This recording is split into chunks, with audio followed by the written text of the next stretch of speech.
What's up, guys? Welcome back to the channel. I am out here with the CGS Hyperion. There is nothing new about this suppressor. It's been around for quite some time. There's a lot of great reviews out there. There's a lot of good stuff about the suppressor. There's very little mixed reviews about the CGS Hyperion. This is 3D printed, something I've never shot before. I've never shot a 3D printed suppressor before, but this is 3D printed titanium. It's 9.5 inches long, 1.75 inches in diameter, and it weighs 15.1 ounces. Again, there is very little negative feedback out there about this suppressor. I do consider it one of the best in the industry right now. I was a little skeptical at first about the whole 3D printed thing. It just kind of rubbed off wrong. It didn't sound right, you know, until you shoot it and you realize this thing sounds damn good. So I had a few followers over on the IG say, "a.amantine, you got to get your hands on the CGS Hyperion. I think you're going to like it." Again, it was one of those deals. I really didn't put any effort into it. Like, I really wasn't trying hard to get my hands on one. I went up to Bauer Precision in Denton, Texas, and they had a few of them in there. And I said, you know what? Let me get one of those. Let me try it out, and let's see what the hype is all about. There really isn't a bunch of hype. The product speaks for itself. And that is something that draws my attention every single time. When I see something and it sells itself, I want to try it out, you know? And that's definitely what I'm doing here. Is it the best suppressor out there? No. This suppressor has its pros and it has its cons, all right? The thing that I don't like about this suppressor is this nub right here. This is the part that we thread in. This is the rear end cap. It is not removable. The K version is removable, but this is not removable, and that is the only thing that I frowned upon on this suppressor, was this rear end cap where you thread on. The reason why the ½ inch, this is 9.5 inches long, a ½ inch is because of this. And if you use their muzzle brake, which is, you know, this is considered the QD model, once you add that muzzle brake onto your rifle, you're going to add another inch, maybe a little bit more, to be honest with you. With the QD mount. So it just didn't make any sense for me to have that. I do know the K has a removable end cap, and I would not be surprised if it's already in the works or already been done. I haven't even really looked. But there needs to be a newer version that has the rear end cap that's removable. That way we can choose what end caps we want to run here on the suppressor. Me personally, I like direct thread, and I like it as flush as possible. I don't want anything protruding out the end of it, adding more length to the gun. When you start running 18, 20-inch, 22s, and 24-inch rigs, and you're adding an extra inch to your ½ inch to an inch to your suppressor, you're gonna notice it really quick. Okay, before we start shooting, I want to share the platforms and what I'm using, barrel length and the ammunition, and then we're gonna get the rifle up on the tripod. We're gonna shoot 50 yards into a dirt mound over here. Not shooting any type of steel. I just want you guys to hear this. We're out here in an open field. We got a little bit of trees over here and some trees a couple 100 yards over that way, so we're not gonna have too much of an echo. Anyways, we'll get to the rigs. 20-inch 6.5 Creedmoor bolt action. We're gonna be shooting 131 grain controlled chaos from Grind Hard. We're gonna be shooting the PWS MK216. This is a rig that we need to be talking about on YouTube. PWS MK216. 151 grain controlled chaos from Grind Hard.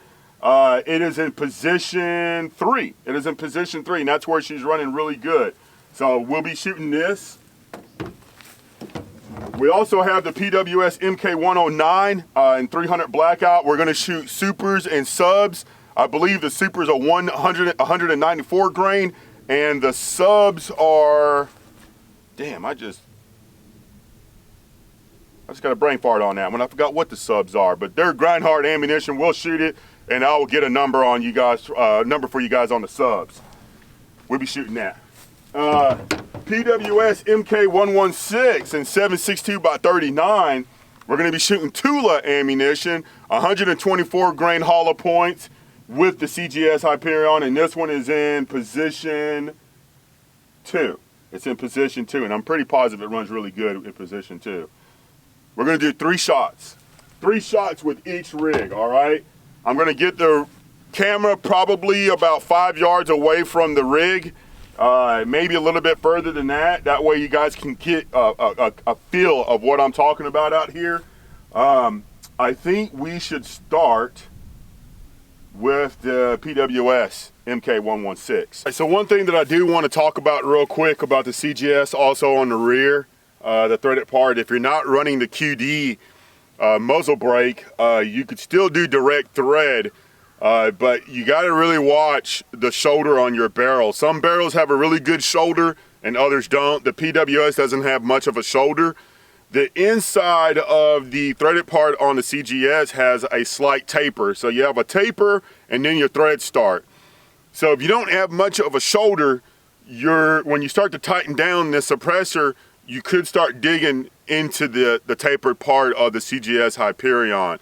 I don't go too crazy cranking down on it, but if that is something that concerns you, I suggest you just go ahead and get the muzzle brake for the QD attachment that's tapered. That way you don't dig into that shoulder.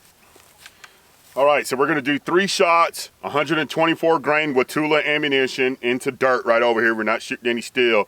I just want you guys to actually hear the suppressor on this platform.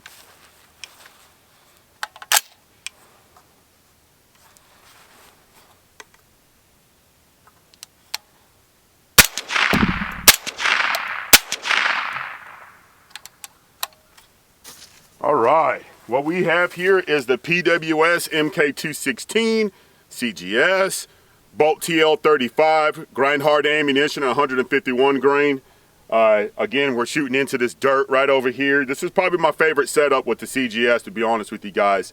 This is where it stayed at the most, and killed a few pigs with it, shot a lot with it, and me personally, like, this is where I want it to stay, is on this platform right here.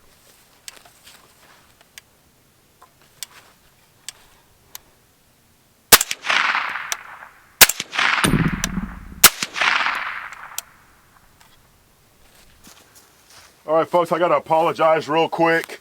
The ammunition on the 300 Blackout was backwards. 194 grain is subsonic, and right here are the supers, which is 115 grain from grind hard ammunition. So we're gonna shoot 115s first, and 3 rounds of 115s, and then we're gonna do 3 rounds of the 194 grain subsonic. 9-inch.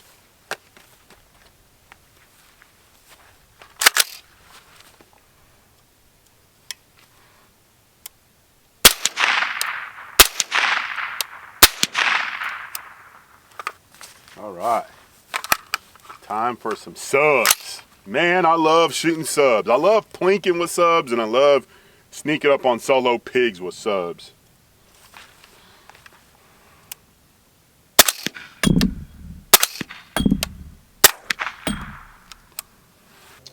All right, last but not least, my 6.5 Creedmoor, 20-inch, grind hard ammunition, 131 grain controlled chaos. Bolt TL35. This is my main squeeze right here for right now. For now, I got another rig that's in the works that could be the one-upper to this one.